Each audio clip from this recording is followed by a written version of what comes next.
As we said in the previous video, a small permanent magnet motor may be ideal for some homemade projects. It requires very little energy, and its rotation can be easily reversed by merely reversing the polarity of the applied voltage. This easy-to-build circuit can stop a motor instantly by using a pair of single-pole relays. An advantage over the previous circuit is that relays can have coils for 5, 12, or 24 volts DC as determined by the control circuit. On the other hand, the voltage and current values for running the motor can be different from those of the control circuit and are completely isolated from it.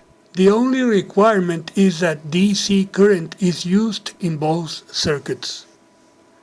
As in the previous circuit, braking is accomplished by short-circuiting the motor armature input connections.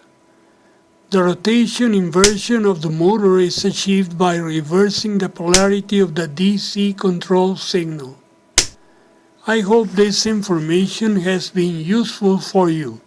Thanks for watching and please subscribe to my channel.